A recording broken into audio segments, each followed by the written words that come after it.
आज हम लोग इस वीडियो में सिकल सेल एनीमिया के बारे में जानेंगे। सिकल सेल एनीमिया से संबंधित कुछ महत्वपूर्ण बातों पर गौर करेंगे। सिकल सेल एनीमिया क्या है? तो सिकल सेल एनीमिया एक ऑटोसोमल डिसऑर्डर है, एक गुणसूत्रीय विकार है जो प्रायः एक्स वाई क्रोमोसोम को छोड़कर किसी और क्रोमोसोम में म्यूटेशन के कारण आए बदलाव के चलते होता है। सिकल सेल एनीमिया को हंसिया कोशिका अरक्तता भी कहते हैं। अरक्तता मतलब होता है खून की कमी, और हंसिया जो है, हम लोग गांव में जो गेहूं काटने में, धान काटने में जिस औजार का प्रयोग करते हैं वह हंसुआ होता है, और यहाँ पे ये हंसिया लिखा है याती, अर्थात इसमें जो आरबीसी के सेल होते हैं वे हंसुए के आकार के हो जाते हैं। हंसुए के आकार के क्यों हो जाते हैं, इस पे हम लोग ध्यान देते हैं। सबसे पहला बात है कि हमारा जो शरीर है, हमारे शरीर में ब्लड है, ब्लड में हीमोग्लोबिन है। हीमोग्लोबिन का निर्माण आयरन और प्रोटीन के चलते होता है। आयरन यानी हेमी, हेमी जो है आयरन का प्रमुख अयस्क हेमेटाइट है, और हेमेटाइट से ही यह हेमी लिया गया है। और ग्लोबिन जो है यह क्या है? प्रोटीन है।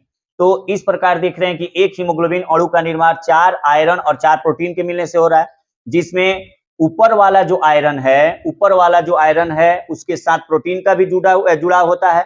अर्थात उस पे जब प्रोटीन का चेन जुड़ा रहता है तो ऊपर वाला अल्फा प्रोटीन अल्फा ग्लोबिन बनाता है और नीचे वाला बीटा ग्लोबिन बनाता है। तो बीटा ग्लोबिन बनाता है, तो जब कोई भी प्रोटीन की श्रृंखला बनाता है तो उसमें एमाइनो एसिड का चेन जरूर होता है। एमाइनो एसिड का चेन जरूर होता है, उसको एमाइनो एसिड कहिए या एमिनो एसिड कहिए। तो एमिनो एसिड का चेन है, तो ये एमिनो एसिड का चेन है। एमिनो एसिड के चेन में जो 6th नंबर चेन होता है उसमें म्यूटेशन के कारण, उसमें उत्परिवर्तन के कारण कुछ चेंजिंग आ जाता है, जिसके चलते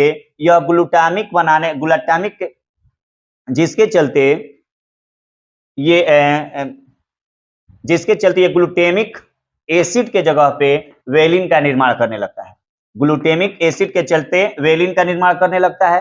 कब वेलिन का निर्माण करेगा? कि जब कभी भी एमाइनो एसिड के चेन में 6th नंबर चेन में म्यूटेशन हो जाता है, और म्यूटेशन हो जाने के चलते वह ग्लूटामिक एसिड के जगह पे वेलिन का निर्माण करने लगता है। ग्लूटामिक एसिड का कोड होता है GAG और वेलिन का कोड होता है GUG। तो जब ग्लूटामिक एसिड की जगह वेलिन का निर्माण होने लगता है, तो वेलिन का निर्माण हो जाने से क्या होता है, ये हमारा एक नॉर्मल आरबीसी है और नॉर्मल आरबीसी के सेल हैं।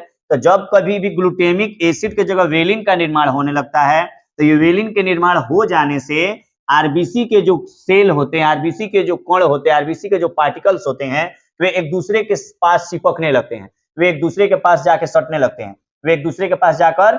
लगते हैं, जिसकी वजह से उनका आकार हंसिए के जैसा हो जाता है, जिससे हम लोग सिकल सेप्ड आरबीसी है। तो जब ये सिकल के जैसा हो जाता है, हंसिए के जैसा हो जाता है, तो सपोज करो कि ये हमारा नॉर्मल ब्लड वेसल्स है, और इसमें क्या होता है कि जब ये सिकल सेल की तरह हो गया है तो आरबीसी का प्रवाह यानी ब्लड का प्रवाह होने में दिक्कत होता है। तो ये सिकल सेल में हो जाता है और आरबीसी का प्रवाह में दिक्कत होने लगता है, यानी आरबीसी में कमी आने लगती है, यानी हमारे ब्लड में कमी आने लगती है। इसलिए इसको हम लोग सिकल सेल एनीमिया कहते हैं। इसका एक और रीजन दिखाया गया है कि जब कभी भी हमारे शरीर में आरबीसी की मात्रा कम होती है, तो आरबीसी की मात्रा कम होने से ऑक्सीजन का जो दबाव होता है वो कम हो जाता है, और ऑक्सीजन का दबाव कम होने से आरबीसी जो होता है टेढ़ा हो जाता है। इसके पीछे एक और रीजन है कि जब कभी हमारे शरीर में ऑक्सीजन का दबाव कम होता है, ऑक्सीजन का दबाव कम होने से आरबीसी जो हो थोड़ा सा टेढ़ा हो जाता है। आरबीसी क्या हो जाता है? थोड़ा सा टेढ़ा हो जाता है, जिसकी वजह से सिकल सेल एनीमिया नामक रोग उत्पन्न होता है। सिकल सेल एनीमिया की खोज जो है सबसे पहले जो डॉक्टर जेम्स हैरिक ने सन 1904 ईस्वी में किया था। सबसे पहले डॉक्टर जेम्स हैरिक ने सन 1904 ईस्वी में किया था। इसकी जो बारंबारता होती है, अर्थात 1600 व्यक्तियों में एक व्यक्ति को यह रोग होता है। फिर ये भारत, पाकिस्तान, अफ्रीका देशों में ये ज्यादातर पाया जाता है। जिस बच्चे को सिकल सेल एनीमिया हुआ है वह ज्यादा दिन तक जीवित नहीं रहते हैं, वह जल्दी से जल्दी मृत हो जाते हैं। नहीं तो उसका ब्लड को हम लोग को इलाज कराने के लिए उसका ब्लड को बार बार निकालना, फिर दूसरे ब्लड को डालना पड़ता है। Sickle cell anaemia, sickle cell के जो आरबीसी हो जाते हैं, सिकल सेल सेप्ट के जो आरबीसी हो जाते हैं, उसको बाहर निकाला जाता है, फिर नॉर्मल आरबीसी को डाला जाता है। इस सिकल सेल एनीमिया से जो ग्रसित व्यक्ति होते हैं या जो पीड़ित व्यक्ति होते हैं, उनमें हृदय माने हार्ट अटैक की संभावना ज्यादातर हो जाती है।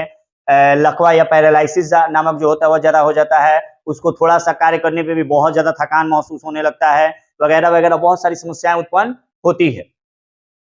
तो सिकल सेल एनीमिया में हम लोग यह जाने कि सिकल सेल एनीमिया में आरबीसी सिकल सेल के रूप में क्यों हो जाता है, क्योंकि हमारे शरीर में हमारे जो ब्लड है, ब्लड में हीमोग्लोबिन है, हीमोग्लोबिन का निर्माण प्रोटीन और आयरन और प्रोटीन के मिलने से होता है। प्रोटीन जब भी जुड़ता है तो उसमें अमाइनो एसिड का चयन होता है। अमाइनो एसिड के चयन में जब 6 नंबर चयन जो होता है म्यूटेशन के कारण गड़बड़ा जाता है, खराब हो जाता है, अनियमित हो जाता है। तो अनियमित हो जाने के चक्कर में ये ग्लूटामिक एसिड के जगह पे वेलिन का निर्माण करने लगता है। जब वेलिन का निर्माण होने लगता है तो आरबीसी के जो सेल होते हैं एक दूसरे से चिपकने लगते हैं, जिस वजह से वो हंसुए के आकार का हो जाता है। इसलिए इसको हम सिकल सेल एनीमिया के नाम से भी जानते हैं। सिकल सेल एनीमिया होने के लिए कम से कम 2 जीन का खराब होना जरूरी है। 2 जीन खराब होंगे तभी सिकल सेल एनीमिया होगा। Sickle cell anaemia autosomal disorder है, साथ ही साथ ये रिसेसिव डिसऑर्डर भी है।